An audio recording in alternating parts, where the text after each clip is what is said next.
sudah jamak takdim tadi. Tetapi ada sebagian belum mengerjakan sholat asar. Ya.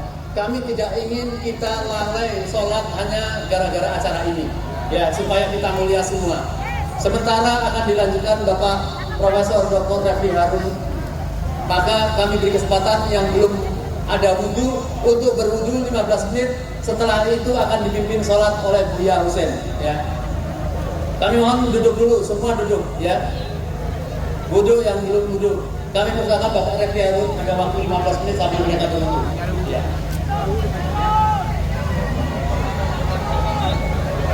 Assalamualaikum warahmatullahi wabarakatuh. Saya mau minta kompak atau tidak, ya. Coba kalau saya minta duduk nggak? Duduk dong. Duduk. Kalau mau duduk berarti masih bisa satu komando kita. Tapi kalau tidak duduk susah kita, ya. Oke. Yang lain tidak duduk juga rupanya. Boleh duduk kecuali insan medianya. Oke. Saya ingin memberikan ultimatum terakhir kepada Mahkamah Konstitusi. Sudah sejak lama, paling tidak sejak Akil Muhtar ditangkap, ada hakim-hakim Mahkamah Konstitusi yang korup. Akil Muhtar ditangkap. Ada juga Patrialis Akbar, ada juga Paman Usman, ada juga putusan 90 yang memungkinkan Gibran Rakabuming mencalonkan diri.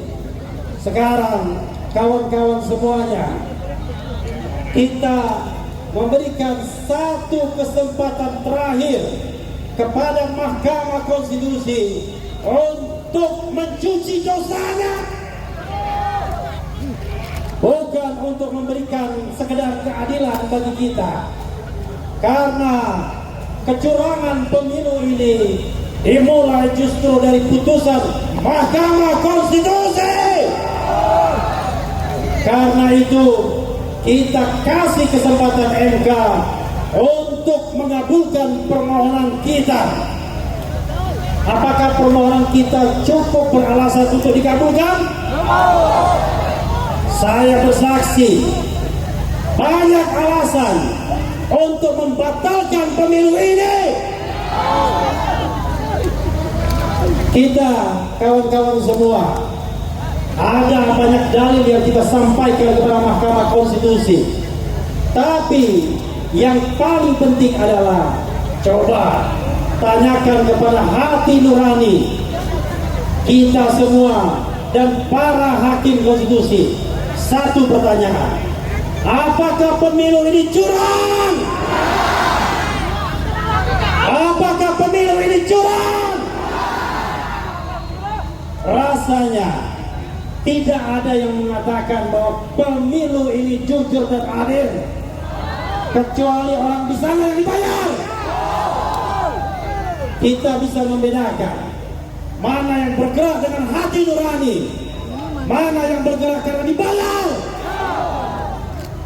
Bapak-bapak sekalian, para pengaman, terima kasih sudah membatasi kita semua, membatasi air dan minyak, membatasi yang benar dan yang salah, membatasi yang dibayar dengan hati nurani. Jadi saya katakan, kalau sekedar mendiskualifikasi Gibran Rakabuming, itu mestinya sudah kita di tangan kita mestinya. Kenapa saya katakan demikian? Sebagai lawyer saya katakan, ada pelanggaran yang terukur, bisa diukur, bisa dipastikan bahwa itu terjadi pelanggaran. Saya katakan kawan-kawan semua, penetapan Gibran Rakabuming itu melanggar hukum dan konstitusi. Mau tahu penjelasannya? Mungkin sebagian sudah pernah mendengarkan saya di Indonesia Lawyers Club tadi, tapi saya ulangi lagi sedikit, ya. Melanggar hukum karena waktu Gibran mencalonkan atau mendaftarkan diri, peraturan KPU nomor 19/2023 belum diubah, sehingga berdasarkan prosedur dalam pendaftaran, maka kita tidak bisa mengatakan bahwa ini pendaftaran yang sah. Ini pendaftaran yang ilegal. Tolong teriakan, ilegal. Jadi ini pendaftaran yang ilegal. Karena itu saya mengatakan melanggar hukum, paling tidak pelanggaran terhadap peraturan yang dibuat sendiri oleh Mahkamah Konstitusi. Kalau cuma pelanggaran prosedur, nanti MK bilang, 02 bilang enteng. Itu kan pelanggaran administrasi biasa. Tidak boleh dong ditimpakan kepada Gibran dan Prabowo Subianto.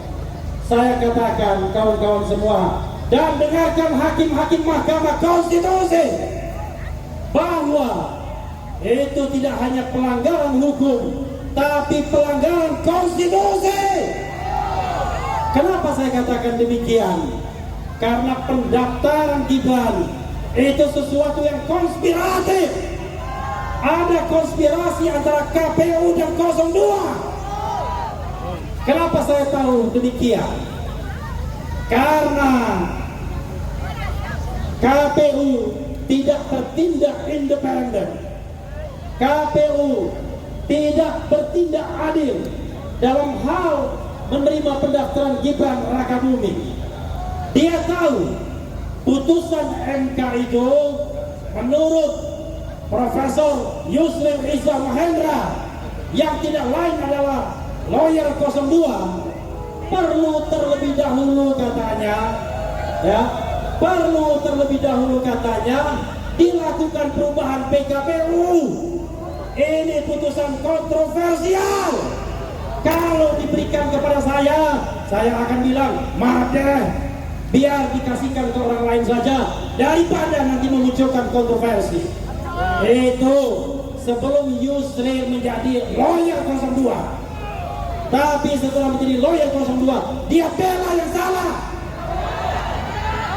Padahal jelas sekali, ceto welo-welo saya katakan bahwa pendaftaran itu melanggar hukum dan konstitusi. Nah, hakim konstitusi mudah-mudahan tidak membutakan hati nuraninya untuk setidak-tidaknya mendiskualifikasi Gibran Rakabuming. Ikuti saya. Diskualifikasi Gibran. Diskualifikasi Gibran. Diskualifikasi Gibran.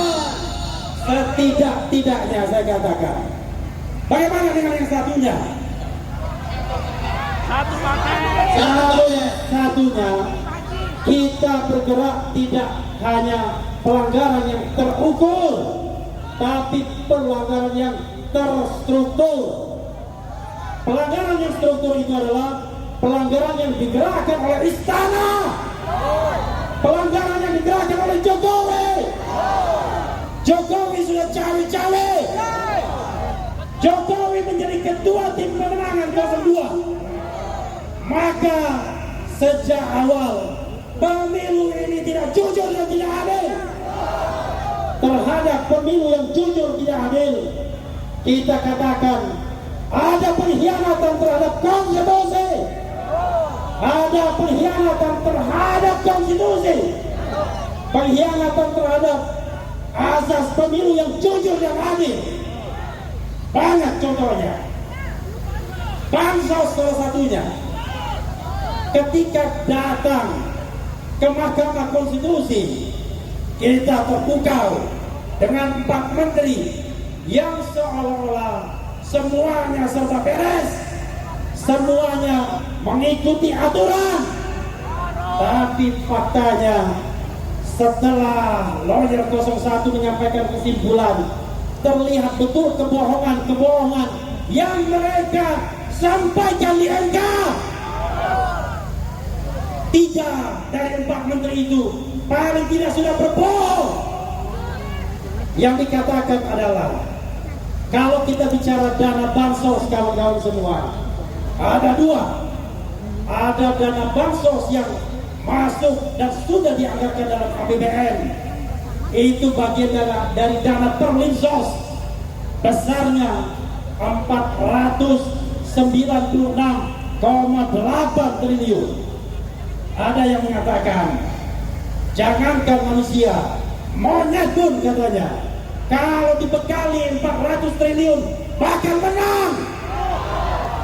Itu kata Romahur Muzi, bukan kata Refli Harun. Ya, saya hanya mengulangi saja. Dan selain itu kawan-kawan semua, ada, oh sebentar lagi ya, sebentar lagi. Mau berhenti saya? Terus sampai berhenti. Berapa menit lagi? 5 menit lagi ya. Karena saya sudah diperingatkan di belakang. Ini yang di belakang ini jangan-jangan Ketua Mahkamah Konstitusi. Takbir. Satu kali lagi ya, satu poin lagi. Jadi kebohongannya itu adalah ada mekanisme automatic adjustment, yaitu pemotongan anggaran 5% kementerian dan lembaga terkumpul 50,14 triliun. Dana inilah yang digunakan untuk bansos tambahan. Dan ini melanggar konstitusi dan APBN, undang-undang APBN, karena tidak mendapatkan persetujuan DPR sesungguhnya. Dan tidak masuk akal. Pemotongan dilakukan di awal tahun anggaran. Berikutnya adalah ada perpanjangan bansos El Nino, ada uang 600.000 yang dirapel dan lain sebagainya. Jadi kawan-kawan semua, kalau hakim konstitusi mau membutakan mata, butalah mata dia seumur hidup. Butalah hakim nurani dia seumur hidup. Tetapi kalau mau membuka mata dan hati nuraninya, inilah saatnya menebus dosa. Mari kita doakan kali ini hakim konstitusi membuktikan bahwa mereka bisa dipercaya dan bisa diandalkan. Mudah-mudahan kita doakan semoga permohonan 01 dan 03 dikabulkan. Itu saja orasi dari saya, karena kita mau sholat asar, dan dalam sholat asar jangan lupa kita berdoa untuk kemenangan kita semua dan untuk Indonesia. Allahu Akbar. Allahu Akbar. Allahu Akbar. Merdeka. Wassalamualaikum warahmatullahi wabarakatuh. Waalaikumsalam warahmatullahi wabarakatuh. Jadi saudara, kita segera menjalankan sholat asar.